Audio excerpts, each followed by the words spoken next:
Yo, what's up? This is Splendid Radio on Farside TV with a very special guest, homegirl, co-worker, business partner, I guess. All of the above, Miss Junebug. What's happening with you? Oh, chilling, just at my computer as usual. And I appreciate you, man. You answer a call when I throw up the bad signal. You know what I'm saying? Uh, Man, let me stop that. That's our personal.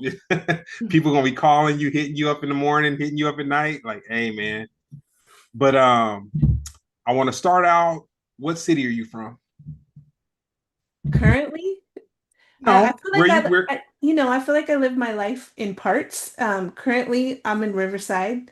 I've been here for some time, but I also did an 18-year chunk of my life in Long Beach. So Long Beach has a piece of my heart too. Though it's interesting because I was thinking about the night that I met you, and you probably don't remember. I can't remember if it was Shelly or Morgan, but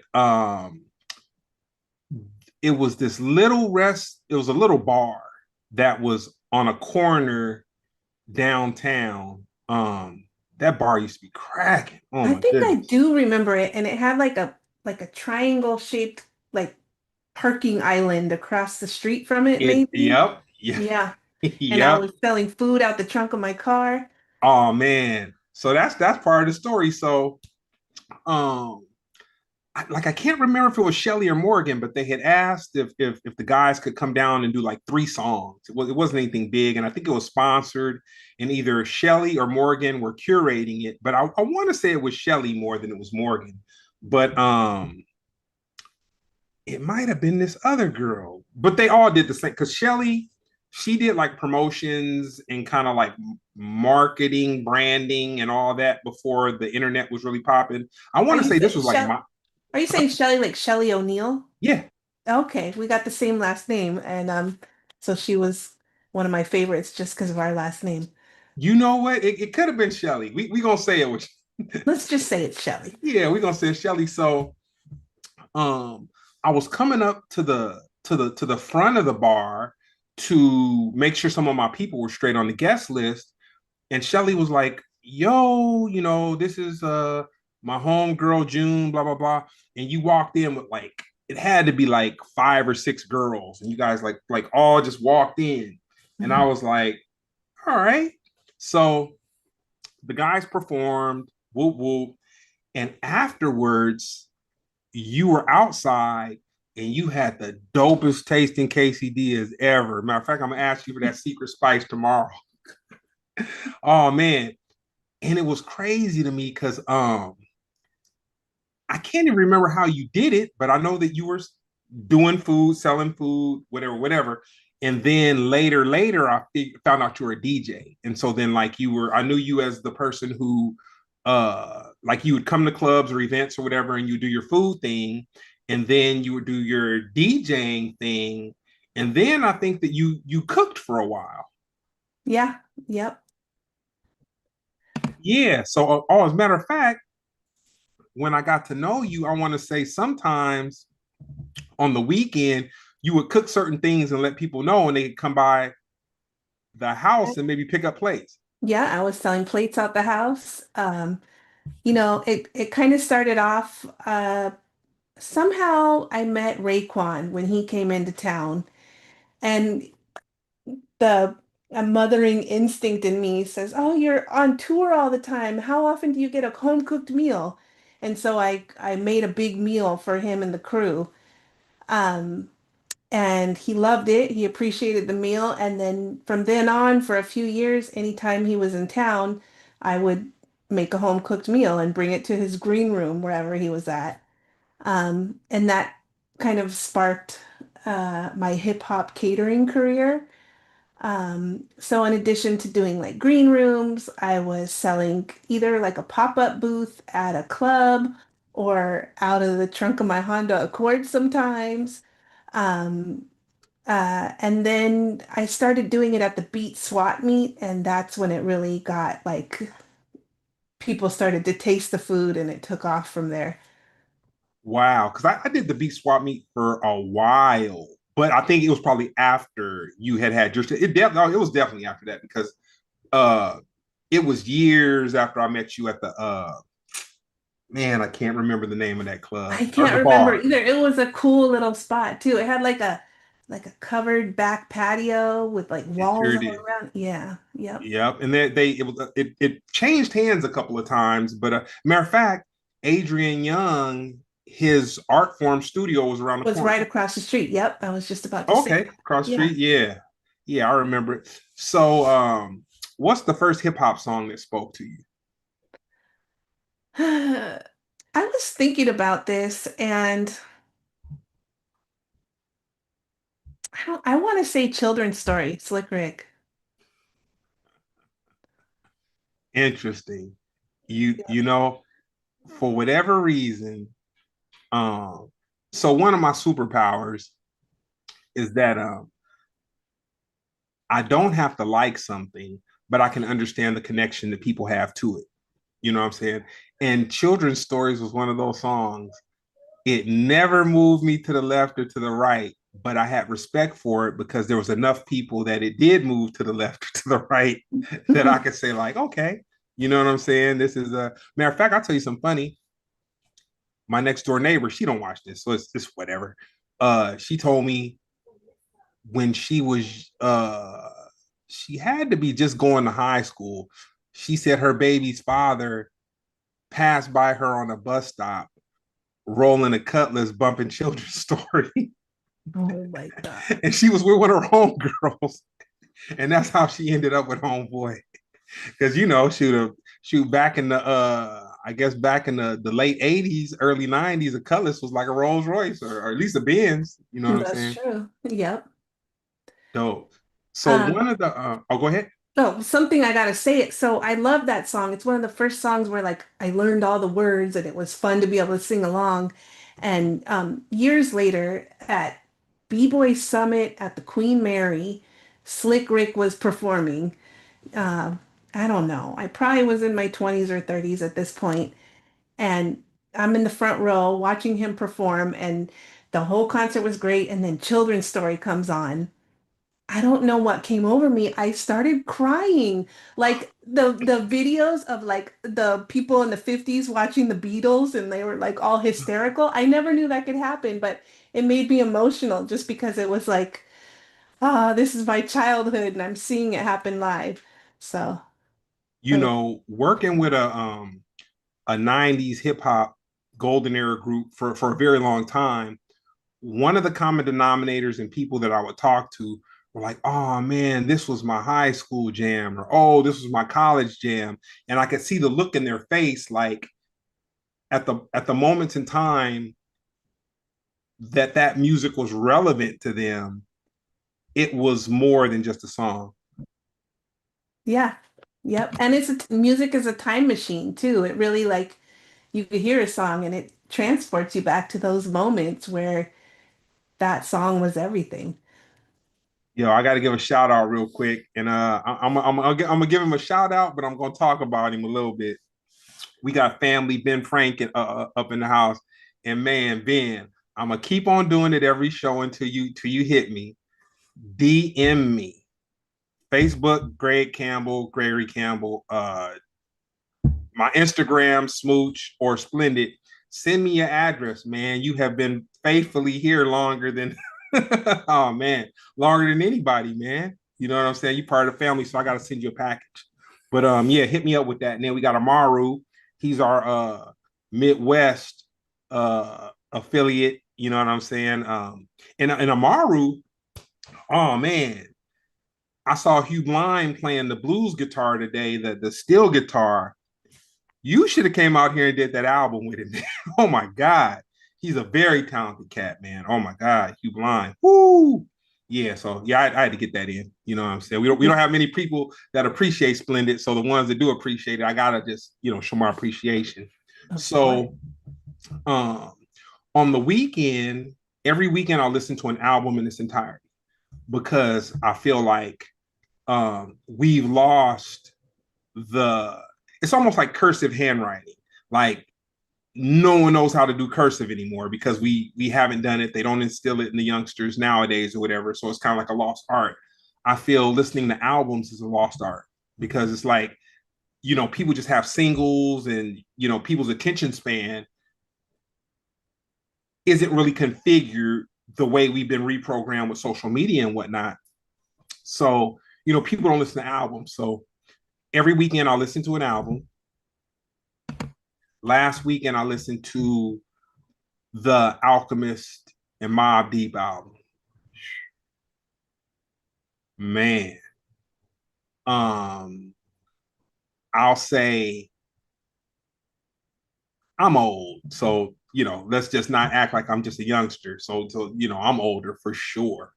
53, not ashamed of it. I'm an older cat, but this year I feel like the Clips properly rolled their album out, and they had some really good songs on that album. Like I could listen to the album. Like and the thing about it is, listening to an album doesn't mean every song you're going to hear is going to be the bomb. Listening to an album means the concept behind the album and the way the album was structured will keep your attention span so that you can, go through the highs and lows and listen to it. And so last weekend I listened to Mobb Deep's album and I was like, I mean, man, I just feel like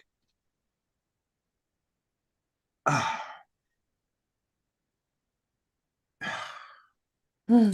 I hate to sound cliche, but they didn't get the respect that they were owed. They were a dope hip hop duo, like really a dope. Now people from New York are gonna like them because they were like really. It would be like us liking uh the East Siders or something. You know what I'm saying? And living in Southern California, whatever, the East Siders are gonna be dope because that like we That's can our kind of hometown relate heroes. Yeah. we can relate to what it is. I feel like that's how New York people kind of related to them. But me listening to that album, I'm like, nah, man, these guys were they were dope. Alchemist, oh man, I remember I didn't know Alchemist, but Brown and them knew Alchemist back when, and he used to.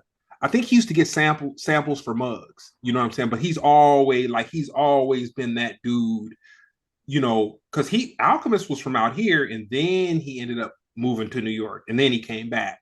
So to just see Alchemist make a record with someone who'd passed away from the verses, like I haven't seen that done that way before, where they made an album where someone had passed away and they really had some dope songs. You know what I'm saying? Usually it's just kind of like, man, y'all just need to let that, Let it. Yeah. Yeah. yeah, let it be. So, go ahead. Um, I haven't listened to that yet, but I want to. You're making Oh, me for feel like sure. I need to. Oh, for sure. Do yourself a favor. What's the last album you listened to in its entirety? So when you started asking this question, I was like, oh man, I feel like I'm one of the people with the attention span that like I don't think I've listened to a whole album in a long time. And mainly because of the way we like get our music, you know? Um, Driving in your car, most cars don't have CD players anymore. Um, I do have over 50 crates of records, but they're all still in boxes. And now I have like a DJ controller that I hook to my laptop. Um, so the last album that I can remember listening to all the way through, I'll have to say maybe like The Roots, The Tipping Point. Oh man, I'm a Roots fan, man. I remember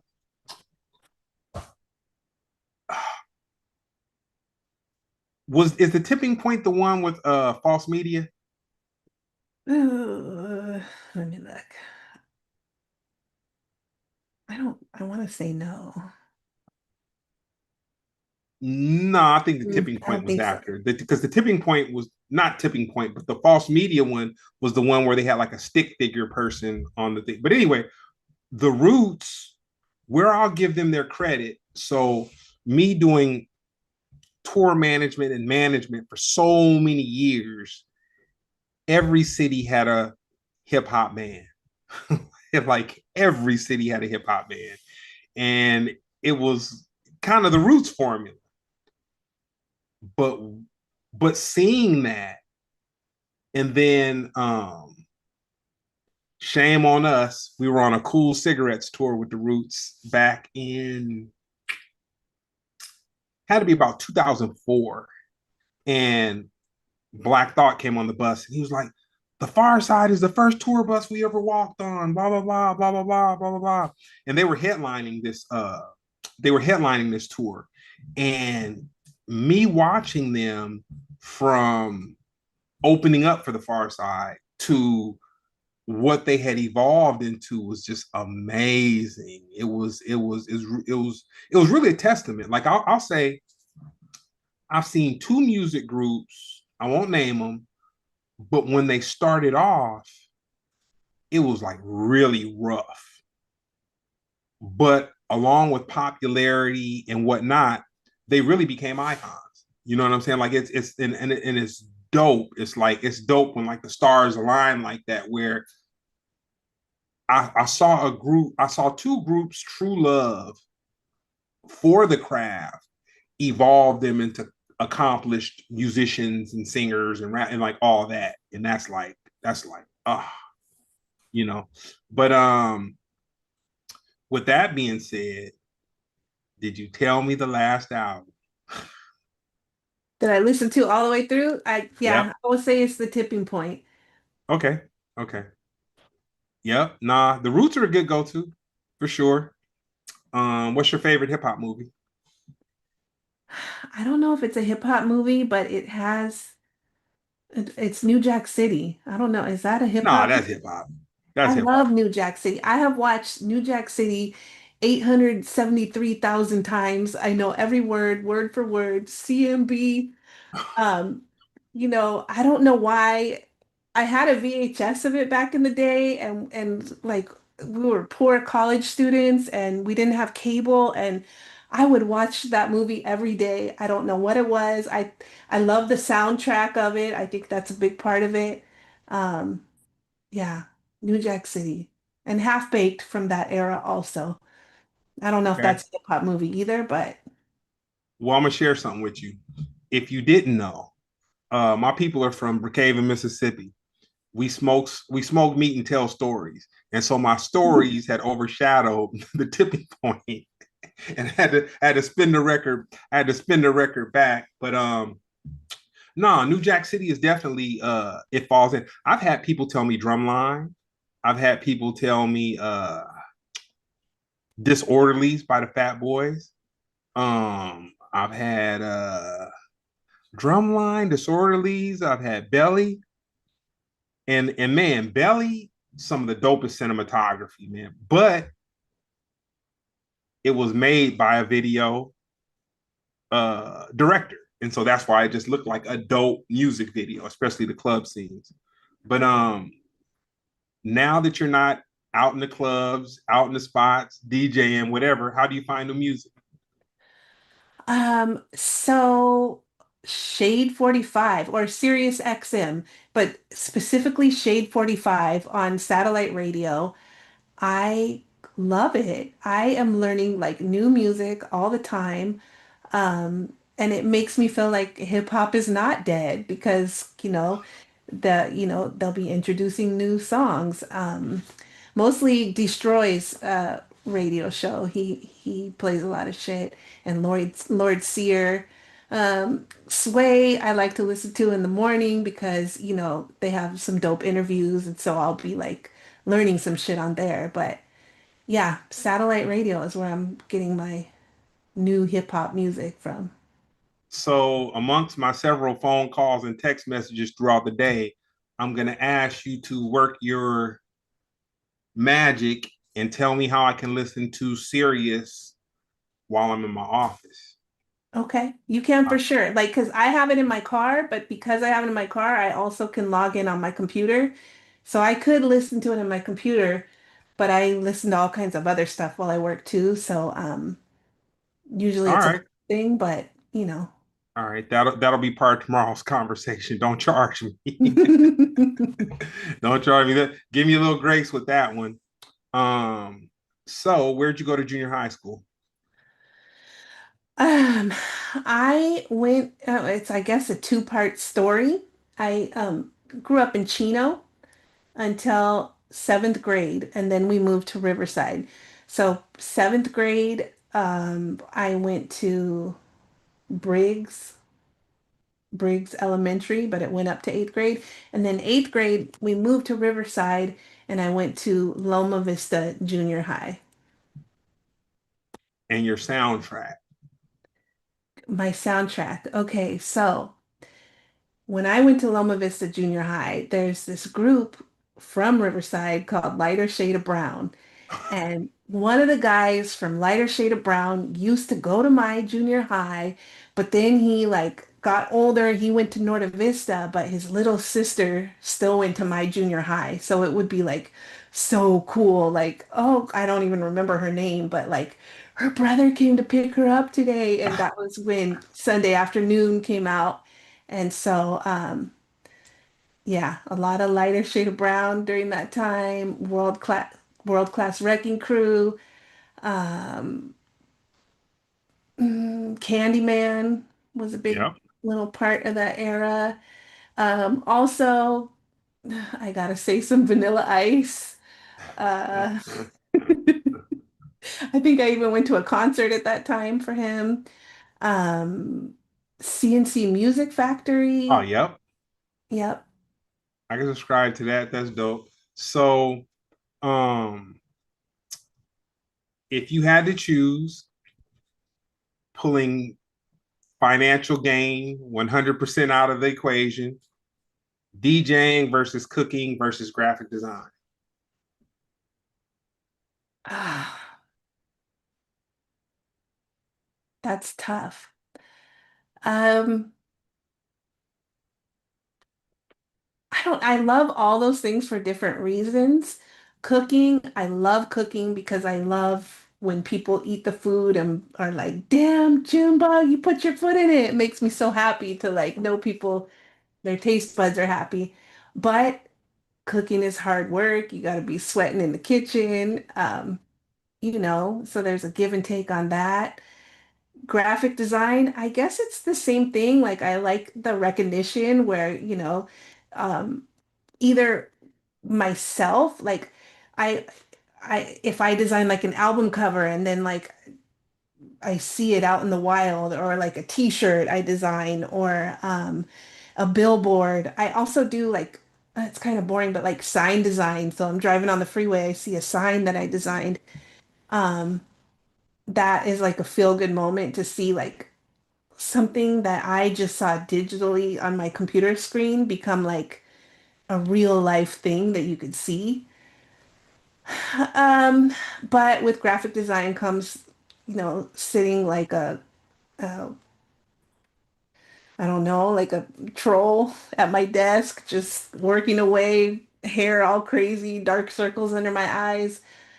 Um, DJing, DJing is definitely fun. I got to tour a little bit with my girl J. Ross Pirelli while DJing. And that was pretty great. I actually I could say I loved the tour life. I loved picking the outfits and getting ready to be on stage. And I loved like playing music to see the crowd's reaction. And um, I don't know. I guess I would say DJing. I'm gonna spin the record back and I'm gonna share a moment. And I'm not gonna get too personal, but this was uh this was something that blew my mind. And that's the only reason I'm gonna share it. So I deal with a lot of high profile clients and I bring you in. You're the team. I'll say it. And I was dealing with this one particular client, very high profile guy, and um, being that you're a mommy, you're the one that makes you a mommy was there around you while you were doing your graphic design and while we were talking, and I guess we're talking on speakerphone sometime and whatnot. And this was an e-commerce project, and um, neither of us could remember the password, and your daughter remembered it, and like, dude, it wasn't that she remembered it from that day. Like this was, this was, and she said it's blah blah blah, and you typed it in. That was And she was amazing. it that amazed me too because it's not like she's nosy all up in my biz, like, what are you doing? Or like specifically seeking that knowledge. And it's not that I'm like loose with passwords or something. It wasn't even a common password. It was something Yeah. that I had made up that I knew that I could, like if I heard a trigger word, I would remember it. But your daughter straight remembered it. And I was like, whoa. I was like, man, that made me feel positive about the future, man. Like, like we got so for all the little Yeah, kids are dope. children that don't have passion, I saw one that if they're pointed in the right direction, they'll be very passionate and very intelligent. So yeah, that was I had to throw that in there because it blew my mind. Like I forgot about that that. that totally blew my mind. Um, in your senior year of high school, what did you think your path would be when you graduate? So I kind of had two paths. I didn't know which one I was going to take. Um, I either wanted to be a doctor, and I had wanted to be a doctor for since I was a kid. When I was a kid, we went on a field trip to a hospital, and they gave all the boys doctor hats and all the girls nurse hats. You know, the little paper ones you wear, and that pissed me off. Why can't I be a doctor? So I wanted to be a doctor. Um, but then also from sixth grade all the way through my senior year in high school, I was on the yearbook staff. And because I had started in sixth grade, by the time I was a freshman in high school, I was the only one with yearbook experience because I went to a brand new high school. Shout out Ayala Bulldogs. What up, everybody? So I got to be the editor in chief as a freshman. And in doing the yearbook, sixth grade, seventh grade, eighth grade, we did it by pen and paper. We didn't use computers.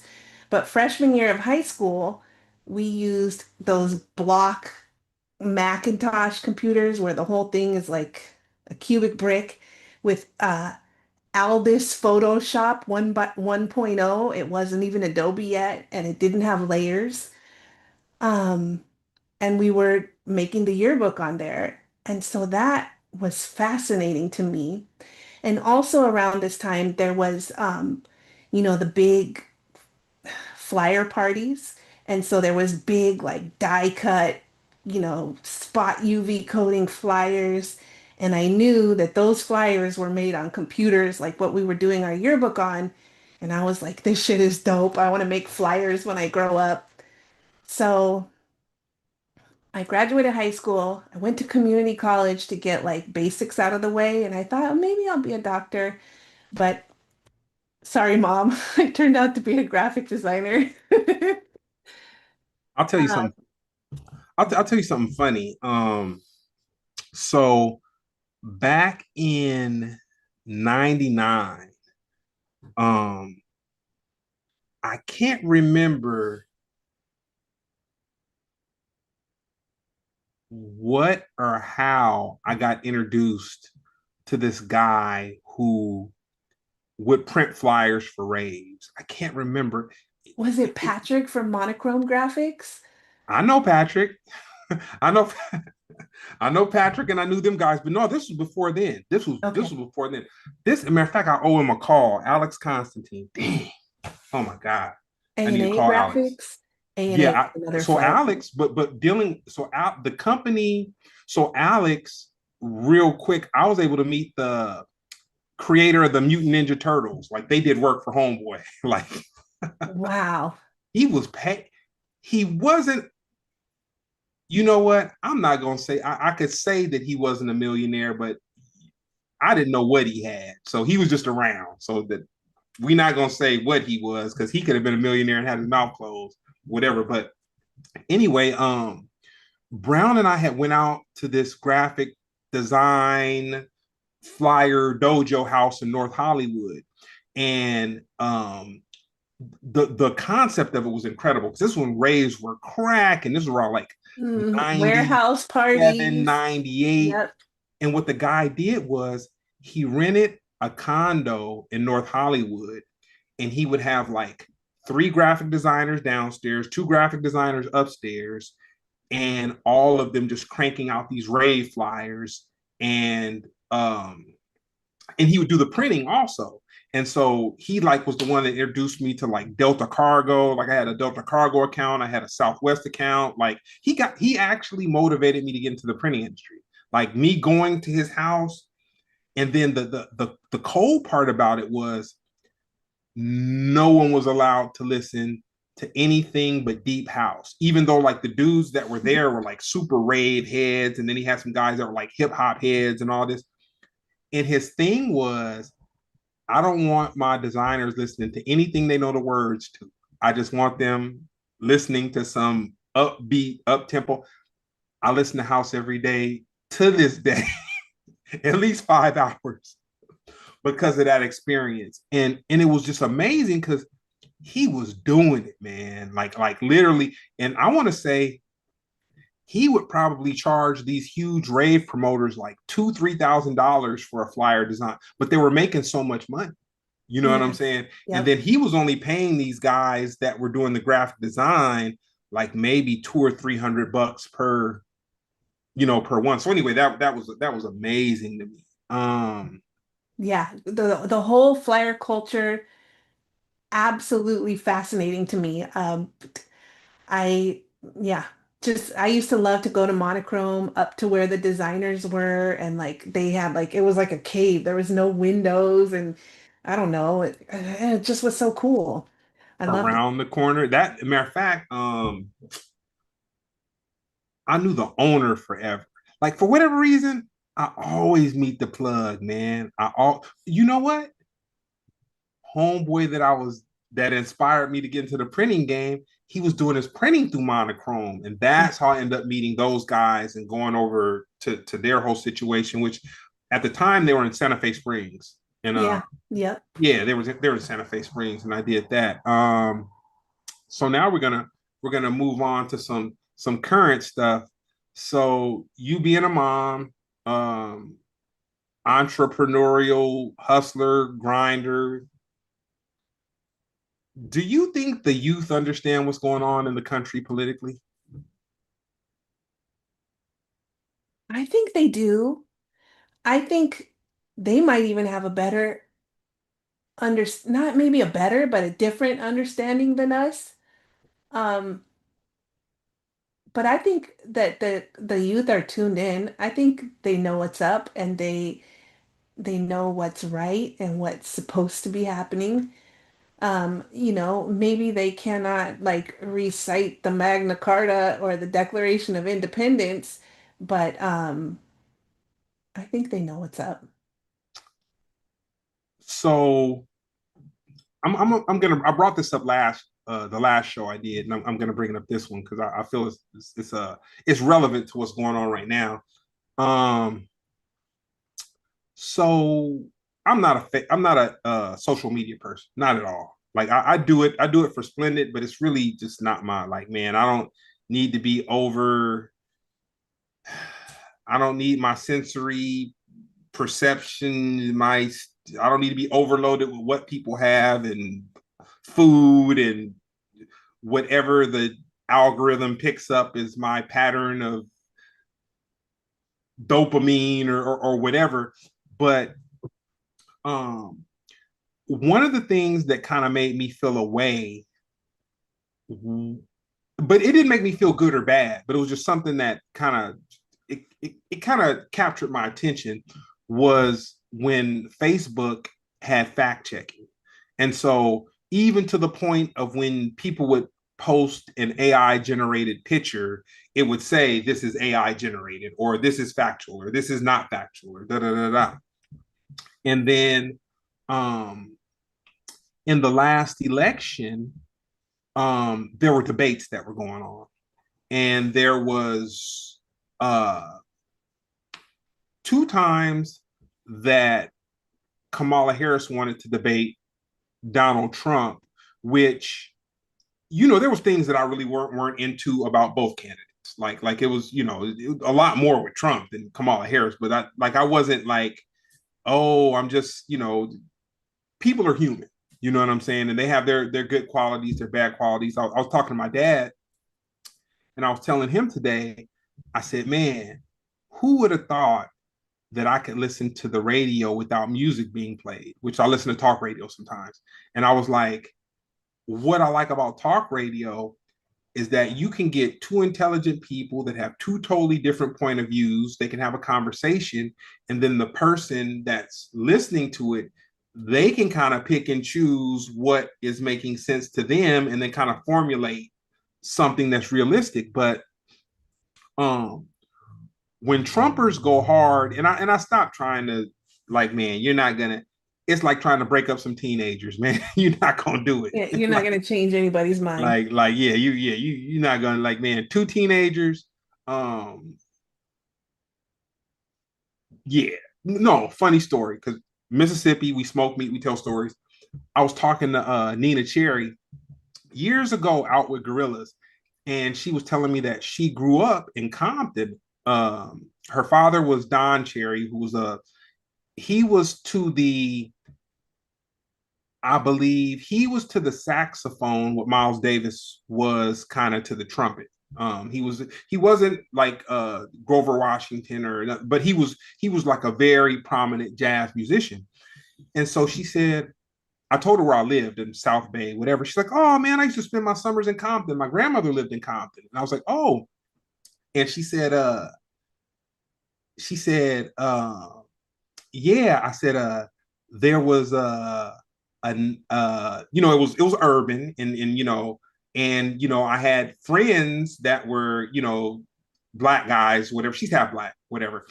And so I was like, man, I bet them little boys was climbing over the fence to come and get, holler at you. She's like, Hmm. hey, I was climbing over. But I say that to say you're not going to stop teenagers from getting at each other because that's just where their mind is. And with this political thing, people that have chosen sides, their mind is just where their mind is. And so, I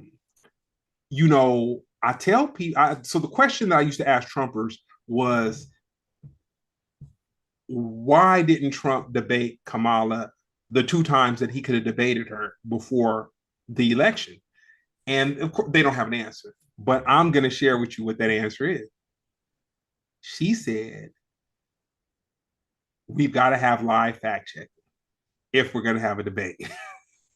And he said, uh-oh. He ran from that like a cat from water, man. He was not playing with none of that. So, anyway, that is the shot glass of political rant in this conversation. I didn't want to drag you too deep into it, but I just feel like It's as we definitely as we the forefront. document Yeah. as we document where we are right now, politically, culturally, every single thing, I feel like because they're trying to delete past history and present occurrences, like it's up to us to document it more than anything, and just to plant the seeds. Because someone, the same way that, I don't know, well, I won't say what your culture was like growing up as a teenager or whatever, but mine's was, we would go back and listen to music. We would go back and see older literature. We would go back and see the things that meant something kind of to the generation before us, which kind of caused us to dive down the rabbit hole. So I'm trying to leave some breadcrumbs. Um, as far as like looking back, you mean? Yeah. Yes. Yeah. So I don't know. I think in my family, I think genealogy is a big thing. Like it's just looking back on like where we came from, how we got here, who our peoples were before us, and and carrying on those stories, you know. Um, my grandparents came from Ireland, from Belfast, Ireland, and so I don't know. As far as like looking back, we have like a nice like family history, and like a lot of it was like my grandma would tell stories, and then we'll hear them all the time, but we'll still listen because it's grandma and she's cute. But actually, I was able to record her before she passed away and get like some of her songs she sang and where she lived. And then when we went to Ireland, we were able to track down these addresses and like visit, like, oh, this is the house where grandma was born in. This is where great grandpa was from. Um, I don't know. I don't know if that's what you were meaning by No, family no, no, no, history, no. but It's definitely relevant, but just where we are right now, they trying to erase all that. yeah. They don't want nobody knowing And nothing. the kind of the scary thing about right now is like people we're all living right now, but people are living in different algorithms and whole different worlds, whole different timelines. Like if you think one way, this is all that you get shown on social media. And if you think another way, this is all that you get shown on social media. And you're just completely different worlds. It's so mind-boggling. And then in addition to that, now there's all these, you can believe 0% of anything you see because, or anything you hear, unless you see it like right in front of your face. But even then, like, I don't know. I went to Coachella. I saw Tupac perform and he was a hologram. Who knows how good holograms are nowadays. It's just crazy how deceptive everything is. Even if we see something, did it really happen or has it been manipulated to make us think away? So Brown is kind of like my in-house technical guru. And he said something to me about 3 years ago, and he was making reference to AI 3 or 4 years ago. And he said, now AI has gotten really good now. So this was probably post-COVID. No, this was yeah, definitely before, maybe kind of during. And he said the way that he could kind of tell was that when someone's talking, they're mispronouncing words. Like they're sounding intelligent, but they're mispronouncing they're mispronouncing words. And I was like, oh, and it's gotten so good. It's gotten so good where we don't like, man, they what apps can do is just amazing. Yeah. Like where you used to have like a whole pre-production video house to make something. They have apps where you can click a button and it'll green screen out the background, and people are doing all kinds of stuff. So moving on, you know what? I'm gonna throw a wild card in here. So was this during COVID? Yeah, I think this was during COVID. I had a buddy who had his Instagram account jacked, and they basically were like, so the hustle was the jackers would jack somebody and then jack all their friends, but made it look like They were the your real. friend is endorsing it. You know what I'm saying? Now, to me, I was just kind of like, how could someone how could someone do it? Like I just I couldn't wrap my mind around how it could happen. And then when it happened, I had got my friend who got on the phone with the friend who had, it appeared, had endorsed it, and they had like a whole conversation for like 30 minutes, and I was like, dang, it's a whole science to this. And so I referred to it as the monkey hustle. So for years, I did a part of the podcast called the Monkey Hustle Chronicles. And so the Monkey Hustle Chronicles was basically like the most brilliant hustle that had ever been performed on one of my guests or someone that they knew. So um, this right here is a red brick. but before it looked like a brick, it was wrapped up in 1990 in some camcorder paper. And my homeboy called me up and he was at Wendy's and he's like, dude, bust your check. He's like, man, these guys are here. They said that they got these camcorders off of a train and their homeboy had hopped on the train and he was throwing them off the train and da da da da da. And at the time, camcorders was like maybe $1,500, $2,000, the Mhm. lowest resolution ever. And so I went, busted my little month check, bought 3 bricks. I actually have 3 bricks right here. And I keep them because As a reminder. oh man. So I buy these bricks and they say make sure you go home before you look at them because I don't know if we were followed and like man, we can't have this come back on us. Whoop, whoop, whoop, like really 007. Whoop, whoop. So me and my boy get these bricks. We go to my house. Let me spin the record back. We get these camcorders that I paid $300 a piece for. I paid, and $900 in 1990 was a lot of That's a money. lot. That was probably like $2,000, 2,500 bucks. Like that was a lot of money. We get to my house, and I remember that was the first time that, and I was probably about 21, 22. No, probably about 20. I was probably about 89, 9, between 18 and 19. When I peeled that paper back, I got this feeling in my stomach. My head started sweating. I started feeling nauseous.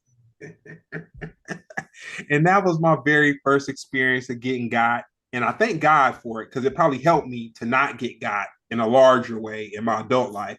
Mhm. So I say all that to say, with you, what is the craziest hustle that either happen to happen to you or one of your friends or someone told you about something happening to somebody? I don't know. I probably do know, but now I'm trying to think. Recently, I had a hustle where someone was offering, they wanted me to design a logo for them. And, it was for a big company and they asked me how much and they were going to pay me like 3 times as much as I was even asked for. And they said, we're going to send you the check and then we're going to have a project manager consult with you about the details of the design. So sure enough, 3 days later, I get a certified letter. There's a check. The check is legit. It has like the thing that changes color and you hold it up to the light and it's like a big amount of money, but it just didn't feel right. So I took it to the bank and I said, I think this is like fraudulent somehow. Can you verify? And it was for a bank. It was for a real bank, but that account didn't, it was like a washed check, basically. They had check paper, but they washed it and printed their own stuff on it. And so the guy then was like calling me, did you deposit it yet? So then I went to the police station because I was like, man, fuck these fools. I want them to be in trouble because they're trying to scam me. And so I was trying to like, oh yeah, I'm about to deposit it. I went to the police station and I'm like, I have the guy right now. He's here. I'm talking to him. You can get him. And the police didn't even want to. Oh yeah. Yeah. Yeah. So that was, I don't know, my most recent scam. I know I probably have some good scam stories, but I don't know. Maybe out of sight, out of mind. Oh man. Yeah. Okay. Well, shoot, man. You have you've lived a blessed life if that is the level level of scamming. Oh my goodness. Yeah, no, you lived a good life. What's the best advice you've ever been given? Always keep your word. Like if you say you're going to do something, do it. All right. Yeah. So as we wind this great conversation, we're like, man, we never talk. Like, or rather, we talk in graphic design language. And can Yeah, you like shorthand. Cut Yeah, the we talk. pleasantries. What do you want? Okay, I got you. Bye. Yep, we communicate in a whole different language. If you had a biopic, what would be the name of it? Bugging out. All right. And who would play you? So my mother-in-law, when I first met her, said, you look like Melissa McCartney. McCartney? I don't know. I was kind of pissed off about it, but I can kind of see the resemblance. It would be fine. All right. Yeah. All right. I could live with that. So with that being said, man, I appreciate this time. And see the thing is, we jumped all over the place because that's what I do. But you are a fixture to you're a fixture in Long Beach. And man, oh man, you know what I didn't talk about? Park Jam. Oh, yes. So my first time coming out to Park Jam, I don't think I knew you had anything to do with it. Someone was DJing. I can't remember who it was that was DJing, and they said, "Oh man, you live in Harbor City, whatever, not too far from Long Beach. Come down, it's dope. They have this little park. There's food. There's family. There's blah blah blah blah." So I was like, you know what?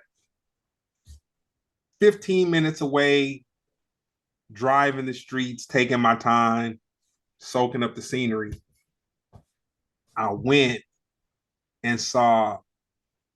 There's so many subcultures in LA, but this was like a Long Beach subculture, but it had sprinkles of other stuff combined. And it was dope because it was really a family picnic. It was hip hop, community based, the whole nine. And I was just kind of like blown back. And I was like, man, they're doing it. And the cool part about it was just big enough.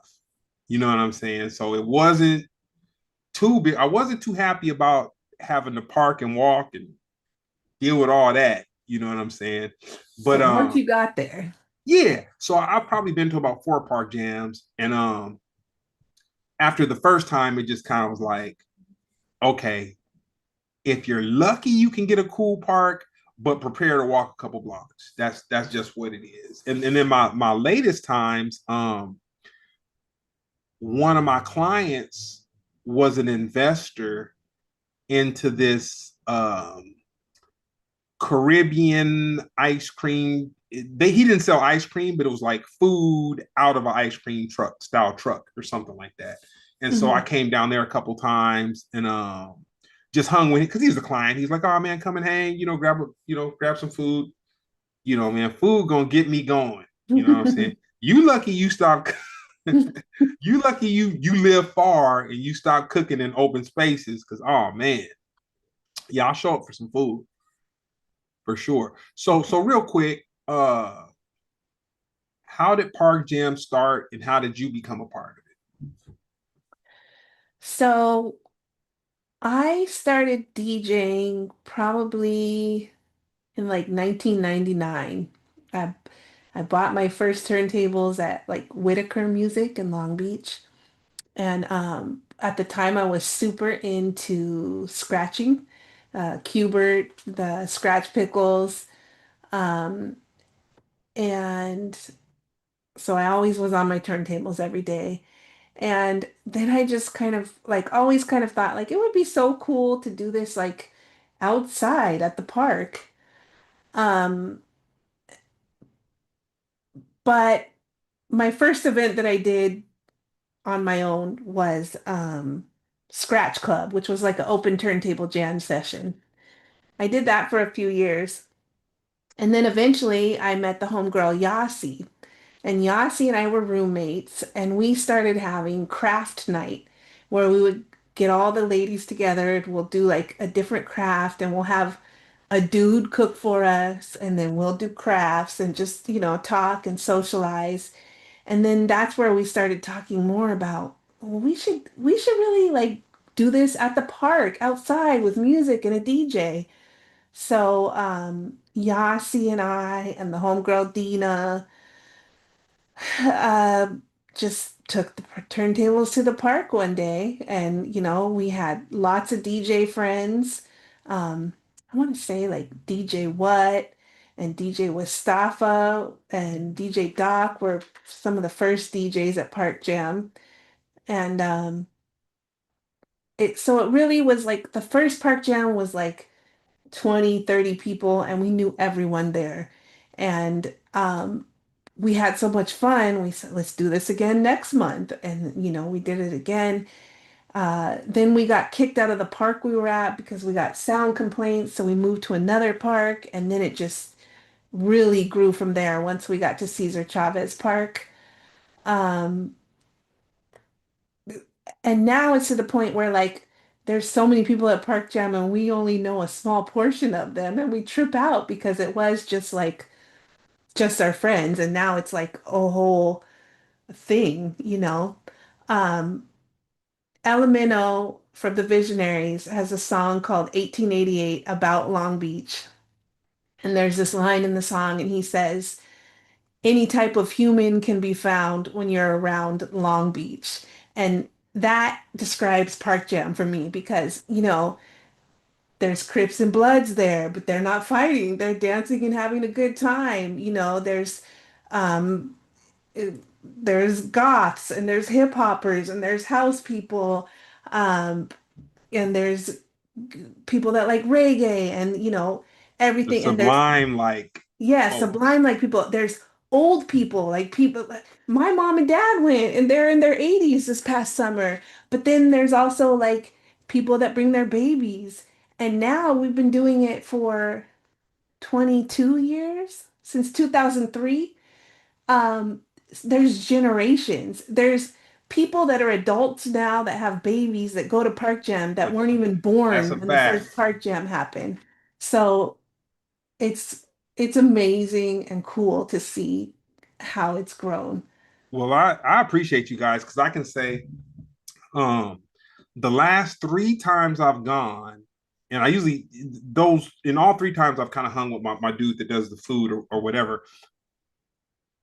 I can go there and I can find four cliques of people. I'll say at least two of them will be from Long Beach, and then others will be non-Long Beach that have come, but like everybody comes together for Park Jam. But yeah, the last Reunion. one that you Yep. guys did, I just man, I just don't have the ambition I used to have with that parking, man. I just don't have it in me.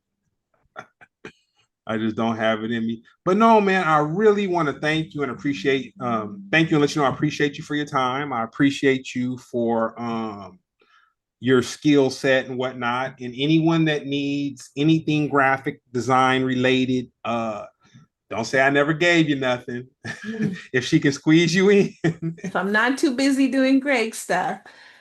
yeah, she can squeeze you in. But no, I really appreciate you and thanks for this conversation. I've wanted to do it forever. Like literally, Thank I you for wanted to do it having me. forever. Um, those and it's so funny. You cook so many good things, but my mind stays stuck on the quesadillas and whatever kind of spice you put. And I want to ask you to get. We'll have that conversation later.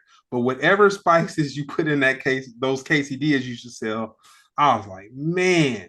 But I'm glad that throughout the years, one hustler to another, we've been able to come together in Me too. at least 3 or 4 times a week, work together in some capacity. So with that being said, oh, give your socials.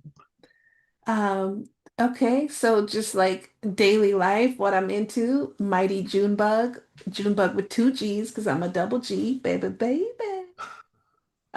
Graphic design is Junebug, again with two G's, Junebug Design. So yeah, you can find me at those two things. I also little side venture Saint Candle Shop on Instagram where I sell memorial candles of people who have passed away. Um, I don't know. I call myself a June of all trades because I got a lot of little side hustles going on. So those are the main three. You know what?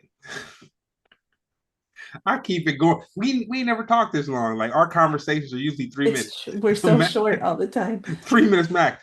But one of the things we share together, and I want to let you know my level of appreciation. I do obituaries, and so you and I have looked at obituary pictures Hmm. hundreds of times, more times than the loved ones of the people receiving the obituaries for sure. And Yeah. I really appreciate the care that you give in making what's going to memorialize somebody the most pleasant experience that you can make it, which man, you came through for my sister, you just came through for my cousin. um I'll say the hardest one was the girl that passed of an asthma attack, and she was in her 20s, and I given it to you. We did I those remember her. Yeah. yeah, Yeah. we did the canvases too. Hmm. And to just see such young life gone, but to know that we did something in order to make the family easier. So anyway, with all that being said, I appreciate you. No one ever called me a gatekeeper. Never call me a gatekeeper. As many gates as I keep, I have shared and put front and center. Like I said, might as well be a business partner, a co-worker, Talk every day. Yep. whatnot, and etc. So with that being said, this is another level, another episode. We had a little Moscal before the before the episode. This has been another episode of Splendid Radio on Farside TV. Peace.